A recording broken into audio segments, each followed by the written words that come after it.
जय भीम नमो बुद्धाय साथियों, आप लोग कैसे हैं। आज हम इस वीडियो में बात करने जा रहे हैं डॉक्टर भीमराव अंबेडकर यानी बाबा साहब के विवाह के बारे में। समय के साथ अब ऐसी स्थिति आ चुकी थी जब राम जी स्वयं को भीमराव और आनंदराव की पढ़ाई आगे चलाने में असमर्थ अनुभव कर रहे थे। 50 रुपये की मासिक पेंशन बहुत कम थी। आखिरकार आनंदराव की पढ़ाई बंद करवानी पड़ी और उसको जीआईपी की वर्कशॉप में नौकरी पर लगवा दिया गया। इससे घर की आर्थिक स्थिति में कुछ सुधार हुआ। थोड़े दिनों में आनंदराव का विवाह भी कर दिया गया। अब राम जी को भीमराव के विवाह की चिंता हुई। वे भीमराव के लिए भी कोई योग्य कन्या ढूंढने लगे। उन्होंने डापोली के स्वर्गीय भिक्षु बलांगकर की अनाथ कन्या रामीबाई को पसंद किया। उस समय रामीबाई 9 वर्ष की थी और डॉक्टर भीमराव अंबेडकर 14 वर्ष के थे। रामीबाई सुंदर और शांत स्वभाव की लड़की थी। उसकी 2 बहनें और एक छोटा भाई था। ये सभी बच्चे बम्बई में अपने मामा तथा चाचा के पास रहते थे। शीघ्र ही एक दिन भीमराव तथा रामीबाई का विवाह हो गया। अब रामीबाई का नाम रमाबाई रख दिया गया। विवाह के पश्चात भी भीमराव ने अपनी पढ़ाई जारी रखी। अनपढ़ होने पर भी रमाबाई की समझ अच्छी थी। वह स्वभाव से सरल, सीधी साधी और कर्तव्यपरायण स्त्री थी। रमाबाई की 3 संतानें हुई, यशवंत, रमेश और गंगाधर। रमेश और गंगाधर की बचपन में ही मृत्यु हो गई। आगे चलकर 2 संतानें और पैदा हुईं, इंदु और राजरत्न। लेकिन दुर्भाग्यवश उन दोनों की भी बचपन में ही मृत्यु हो गई। अंततः उनकी एकमात्र संतान यशवंतराव ही जीवित बचे थे। रमाबाई धार्मिक स्वभाव वाली पूर्णतः पतिपरायण स्त्री थी। वह डॉक्टर अंबेडकर के खाने पीने और आराम करने का पूरा ध्यान रखती थी।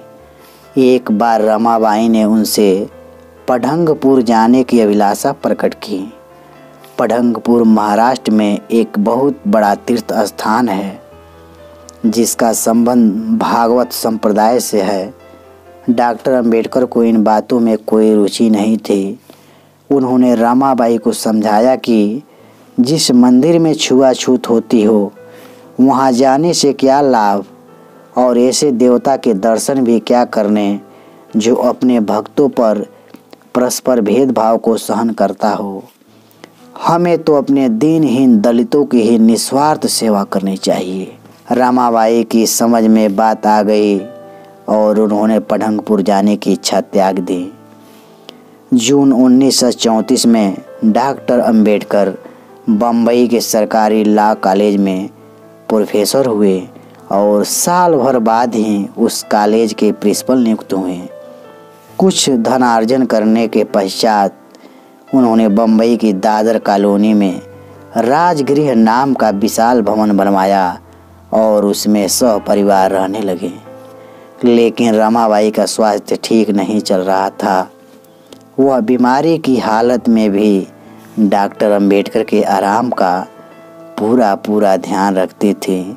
27 मई 1935 को रमाबाई का देहांत हो गया। डॉक्टर अंबेडकर को एक और राजगृह में प्रवेश की खुशी थी तो दूसरी ओर उन्हें पत्नी वियोग का दुख सहना पड़ा। इसके पश्चात वे सन 1947 तक अकेले ही रहे। 1947 में डॉक्टर अंबेडकर बम्बई से दिल्ली अकेले ही आए थे। उनकी पहली पत्नी रमाबाई का देहांत सन 1935 में ही हो चुका था और पुत्र यशवंतराव बम्बई में ही रहता था।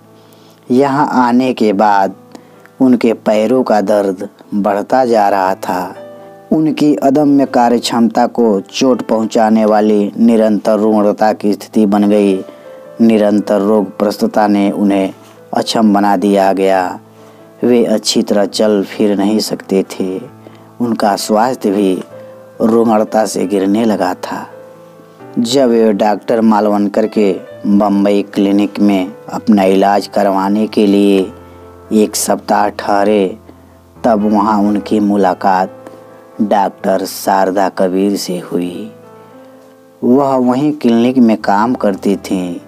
उनकी आयु लगभग 40 वर्ष की थी। वहीं एक सप्ताह तक डॉक्टर अंबेडकर की सेवा में रहीं। 15 अप्रैल 1948 को डॉक्टर अंबेडकर ने दिल्ली में डॉक्टर शारदा कबीर से विवाह कर लिया।